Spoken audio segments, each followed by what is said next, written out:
Bienvenue Madame, Messieurs sur Décryptage qui reçoit aujourd'hui Anissé Kané, président du MANIDEM, le mouvement africain pour la nouvelle indépendance et la démocratie. L'opposant camerounais nous fait une lecture des principaux faits d'actualité politique de son pays, notamment la tenue prochaine des élections régionales le 6 décembre 2020. Il nous donnera également son avis sur la situation de l'opposition camerounaise.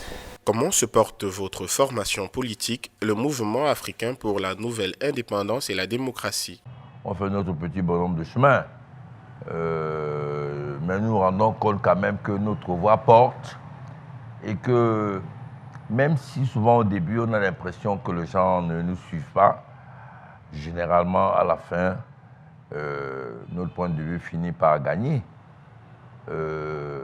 l'esprit des Camerounais. Par exemple, notre position catégorique sur le Nozo, maintenant est pratiquement reprise par tout le monde. Donc on travaille à sensibiliser les Camerounais, à les rendre plus réceptifs à un discours de vérité, un discours collé à la réalité de nos problèmes. Pouvez-vous revenir sur votre alliance avec le parti Union des populations du Cameroun et notamment les fondements de cette alliance entre ce parti historique et le MANIDEM? Bon, la question est superfétatoire parce que nous sommes des UPCistes. Je suis rentré à l'UPC, en clandestinité, en 1973. Je suis rentré au Cameroun en 1983, à la suite de l'arrivée au pouvoir de Biya. J'ai milité en clandestinité à l'UPC de 1983 à 1990, jusqu'à ce qu'on nous arrête le 19 février 1990 en compagnie de Yondo, Eko Henriette et consorts.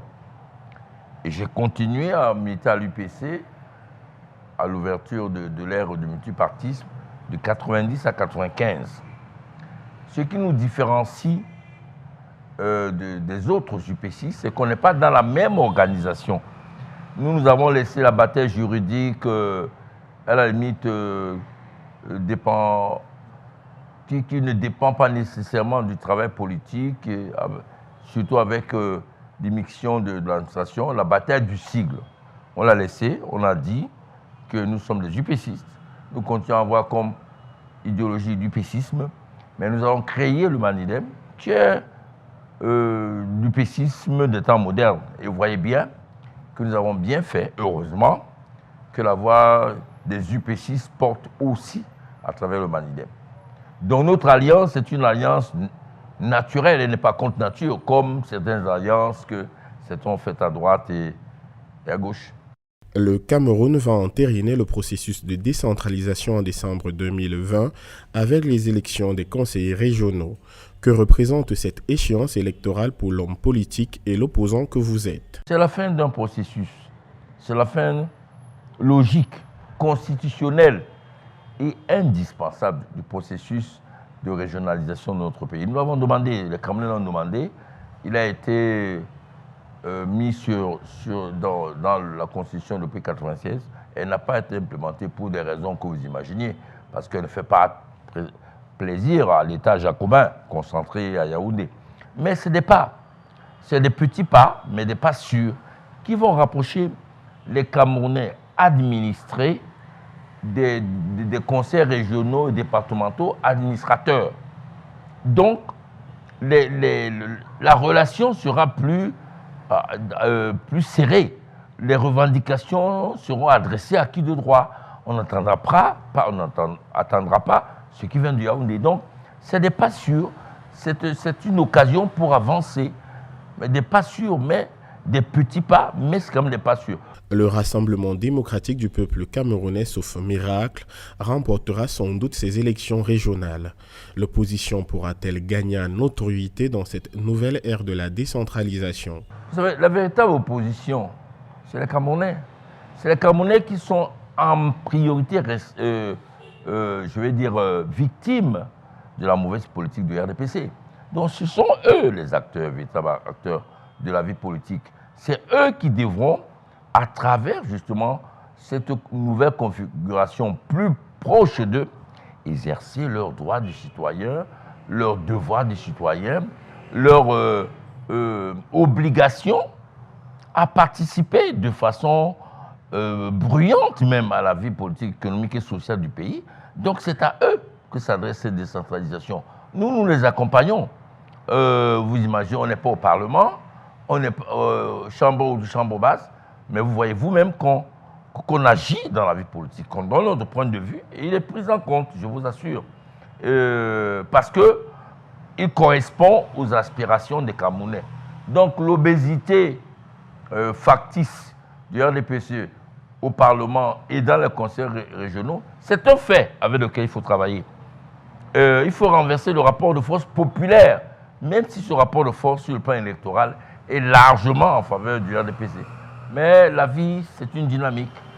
C'est une accumulation de petites choses qui amènent un jour à un pas qualitatif. Le mouvement pour la renaissance du Cameroun a lancé au mois de septembre 2020 des manifestations pacifiques visant à protester contre la tenue des régionales, mais aussi le départ du chef de l'État.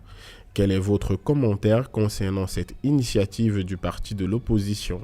Cette initiative est en décalage complet avec la réalité. Les problèmes qui assaillent les Camerounais aujourd'hui, en tant que citoyens, c'est l'eau, c'est l'électricité, c'est la santé et l'éducation. On est en plein début d'année scolaire qui succède à une année scolaire très difficile. Voilà les problèmes qui assaillent nos compatriotes. Et celui qui assaille le pays, c'est la situation sécuritaire dans nos eaux, à l'extrême nord et un peu à l'est. Voilà les problèmes majeurs.